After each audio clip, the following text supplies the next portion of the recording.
It's very strange, but these pieces of paper that people have so much faith in, if you read them very carefully, they're not promising to give you anything. They used to. When I was young, every dollar bill said on it you could redeem it in silver on demand. Now it just says that it's legal tender for all debts, which means you can't exchange it for anything but more paper. If people lost faith in the paper, the whole system would fall apart. Money in the modern world is just pure information. It's as abstract as information in cybernetic theory. Which brings up the question, how come people get to charge interest on distributing information?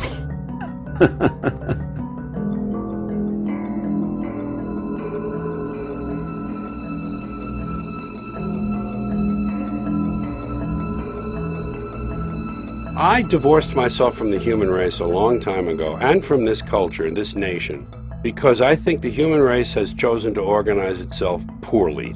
I think we were given great gifts. We were given this supposable thumb, the ability to walk upright, binocular vision, and the mind that could distinguish between the objective and the subjective.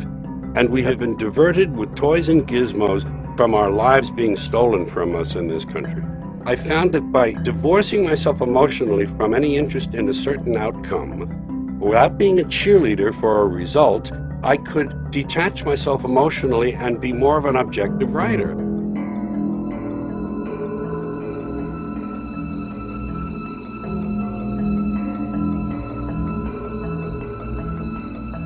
For those who think that this is just primarily an angry white male movement, is that if our ancestors would have been armed, they would not have been slaves. That's why people are beginning armed. Not so much with firepower. That's not the thing that makes it dangerous. What makes it dangerous that they're being armed with knowledge? What you're going to see is a growing number of citizens, and you're seeing that now, that's why we're here, move away from the authority that is here and begin to create their own constitutional authority. You're going to begin to see this in the resurgence of the common law courts, the formation of the militias. That's what came first to defend ourselves.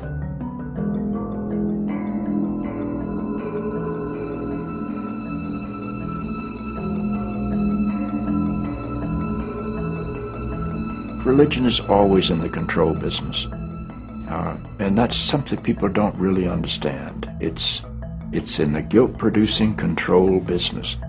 And if you have heaven as a place where you're rewarded for your goodness and hell as a place where you're punished for your evil, then you sort of have control of the population. The church doesn't like for people to grow up because you can't control grown-ups. That's why we talk about being born again. When you're born again, you're still a child. The people don't need to be born again. They need to grow up. They need to accept their responsibility for themselves and the world.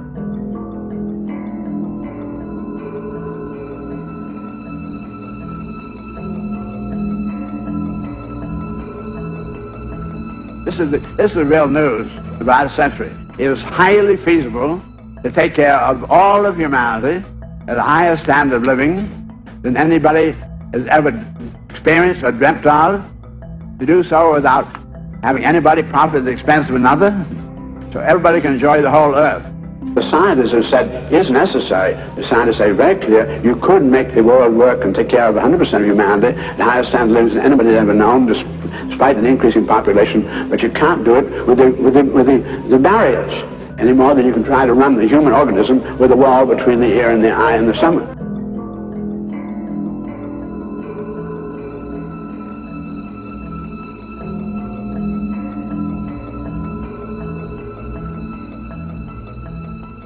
If you look at Monsanto's research agenda, they are testing at this point something like 20 crops with Bt genes in them. There's nothing they're leaving untouched.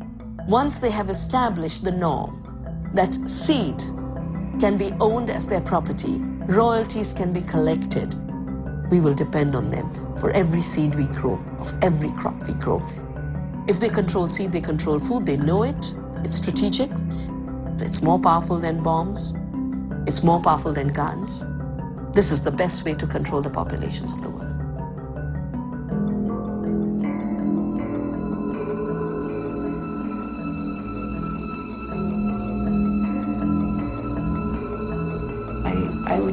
I would do it again. I'd like to do it better, differently, smarter. I would certainly do it again. I would certainly want to be part of an emerging revolution again. It was a precious, precious opportunity. And I think we came close. I mean, I think the world came close to seeing those major changes, and I think that that makes a difference in terms of the ability of movements for change to emerge in the future. The fact that there's a history of resistance, there's a history of white people's participation in resistance, I think makes a difference to.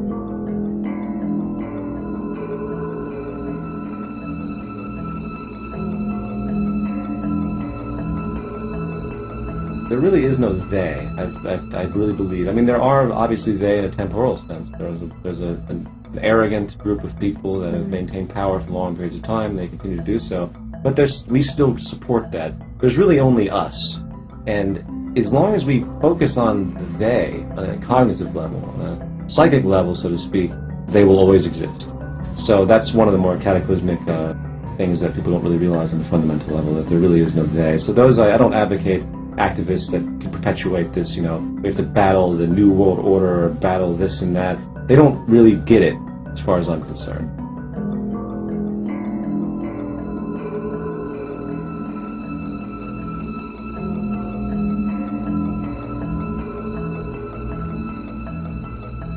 The universe is a novelty producing and conserving engine of some sort. We are living in the most empowering age in human history because all of the energy of the ancestors, not only the human ancestors, but our animal, our primate ancestors, all of that energy pours into, is focused into this moment. We are the transition generation. We have 1 foot in matter and 1 foot in hyperspace.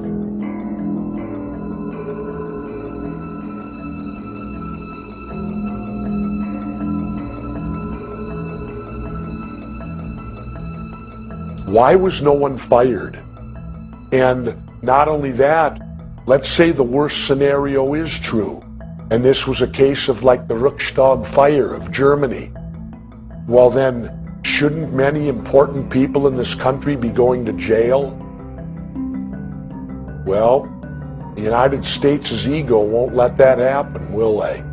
They're not about to put their leaders in prison. Because this country will impeach a president for cheating on his wife, but we won't impeach a president for lying to us and taking us to war where thousands are killed?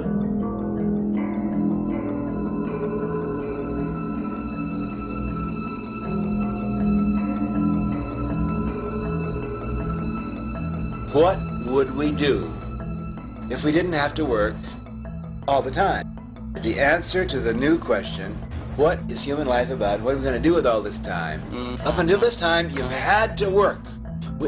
We now realize that it's an insult for any American citizen to be forced to do a job that can be done better by a machine. I propose this. I want you to think about this.